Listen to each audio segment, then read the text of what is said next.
تبھی فرمایا جوانوں کے لیے کہہ رہا ہوں، جو 40 سال تک نہیں پہنچے، جو 35 سال تک نہیں پہنچے، جو ابھی بھی 20 کی زندگی گزار رہے ہیں، ابھی اگر تم نے اپنی عادت کو ڈیولپ نہیں کیا، بری عادت کو نہیں نکالا، تو پوری زندگی ناکام رہو۔ جن لوگوں کی عادتیں بری تھیں آج دیکھیں وہ دنیا میں بھی ترقی نہیں کرتے، کہیں پہ نوکر ہوتے، چپڑاسی ہوتے ہیں، کسی کے ڈرائیور ہوتے ہیں، 15-10 ہزار کی تنخواہ لے رہے ہوتے ہیں۔ لیکن جن کی عادتیں اچھی ہیں، جو محنتی ہیں، وہ انسان دنیا میں بھی کامیاب ہوتا ہے، آخرت میں بھی کامیاب ہوتا ہے۔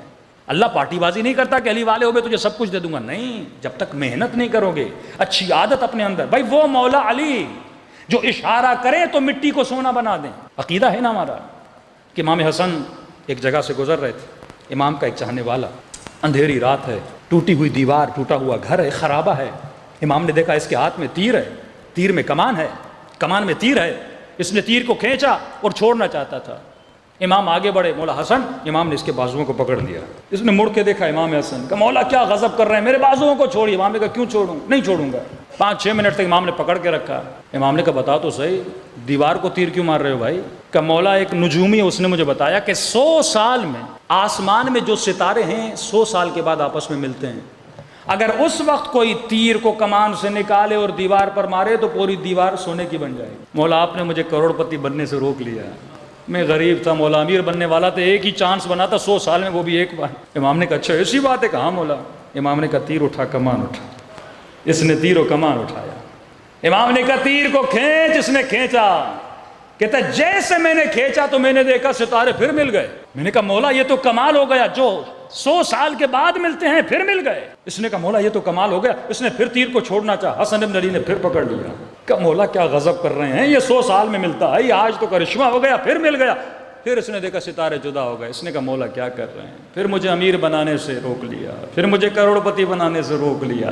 امام نے کہا پھر تیر اٹھا، کمان اٹھا۔ 3-4 مرتبہ امام نے یہ عمل تکرار کیا کہ جب تک یہ سمجھ نہیں جاتا۔ آخر میں جب اس نے بار بار یہ دیکھا، آخری مرتبہ امام نے کہا تیر و کمان اٹھا، اس نے اٹھایا۔ امام نے کہا کھینچ، اس نے کھینچا۔ کہتا جیسے کھینچا ستارے وہیں کے وہیں رکے رہے۔ اس نے کہا مولا اب نہیں ملنے والے۔ امام نے کہا ان کو چھوڑ دے، تو تیر کو کمان سے نکال۔ اس نے جیسے تیر کو کمان سے نکالا، دیوار پوری سونے کی بن گئی۔ کہا ہم اگر اشارہ کریں تو دیواروں کو سونا بنا دیں۔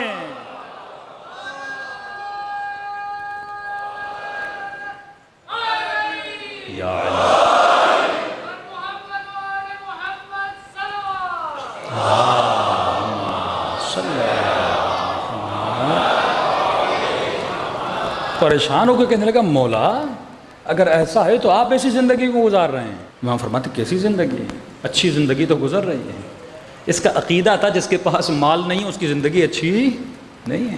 امام نے کہا اگر ہم اشارہ کریں لعل و جواہر بنا دیں، مولا میں غریب ہوں پھر مجھے تو کچھ دیجئے۔ تو کئی واقعات ریپیٹڈلی متواتر ملتے جلتے ملتے ہیں۔ امام نے کہا ٹھیک ہے دولت لے لے، لیکن شرط ہے کوئی چیز مجھے دے دے تو میں تجھے دولت دوں گا۔ مولا کیا چاہیے؟ کہ ہماری محبت ہمیں واپس کر، اور جتنی دولت لینی ہے لے لے۔ کہ مولا یہ سودا گھاٹے کا ہے، کہ تو کتنا امیر ہے، کائنات کی دولت کے بدلے میں محبت نہیں دے رہا۔ حقیقی امیری ہماری اطاعت ہے، حقیقی امیری ہماری محبت ہے۔ اب امام نے اسے بٹھایا اور سمجھایا کہ یہ بتا اگر تو کروڑ پتی بن جائے، مالدار ہو جائے، کیا ہوگا؟ تیرے وجود میں کسی چیز کا اضافہ ہوگا، کوئی پلس پوائنٹ آئے گی تیرے وجود کے اندر۔ ہاں بھائی مالداروں کے سینگ ہوتے ہیں کیا؟ مجمع میں اتنے لوگ بیٹھے، مجھے کیا پتا کس کے اکاؤنٹ میں کتنے پیسے ہیں، سب ایک ہی جیسے ہو نا۔ جب تک کوئی جا کے چیک نہ کرے تو ظاہری شکل و صورت سے پتہ نہیں چلتا کون مالدار ہے کون امیر ہے۔ کئی بہت سوٹ پوٹ پہن کے آتے ہیں، لگتا ہے ایسے پیسے والے ہیں، لیکن پیچھے پتہ چلتا ہے کنگلے ہیں۔ کئی شکل سے لگتے ہی نہیں امیر ہیں، کئی ایسے فقیروں کو پکڑا اکاؤنٹ میں 25-25 لاکھ نکلے۔ تو انسان کی شکل سے تو پتہ نہیں چلتا۔ امام نے فرمایا کہ اگر تو مثلا یہ سونا دولت سب کچھ تجھے مل جائے، یہ بتا تمہارے وجود میں کسی شے کا اضافہ ہوگا؟ اس نے کہا نہیں مولا۔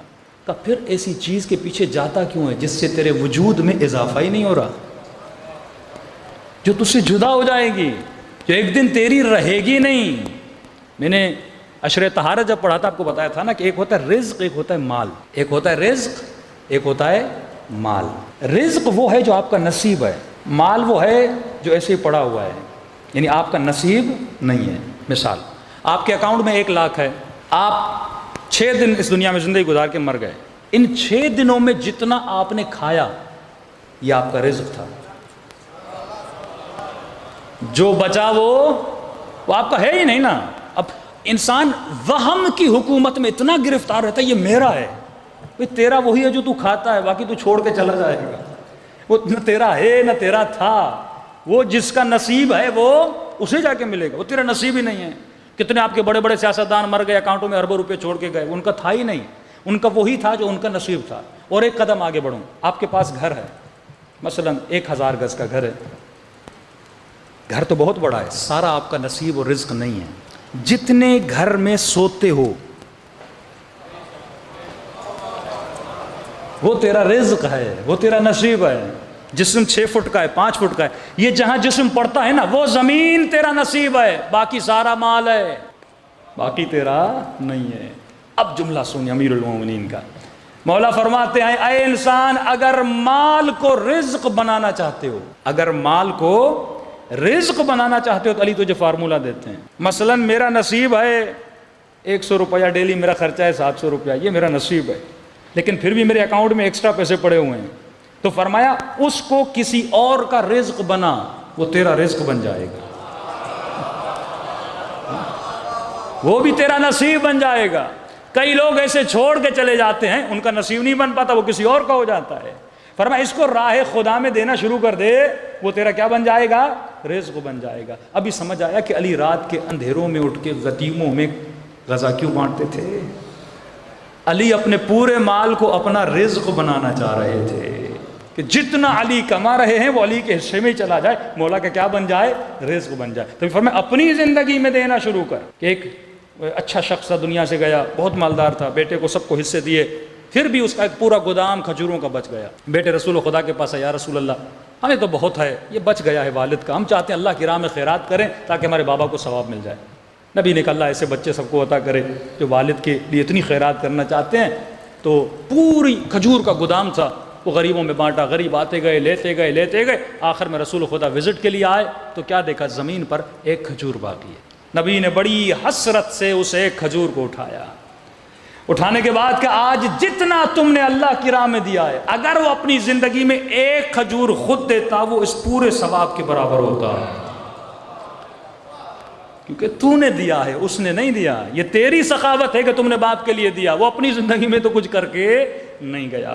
تو یہ طرز زندگی، یہ سوچ، یہ فکر اگر انسان کی صحیح ہو جائے تو انسان صحیح راستے پہ چلتا ہے۔ تو فرمایا سکسیسفل پیپل، جو کامیاب لوگ ہیں وہی ہیں جن کے اندر کامیاب عادتیں ہیں، اور جو ناکام لوگ ہیں وہی ہیں جن کے اندر ناکام عادتیں ہیں۔ صلوات پڑھے محمد و آل محمد۔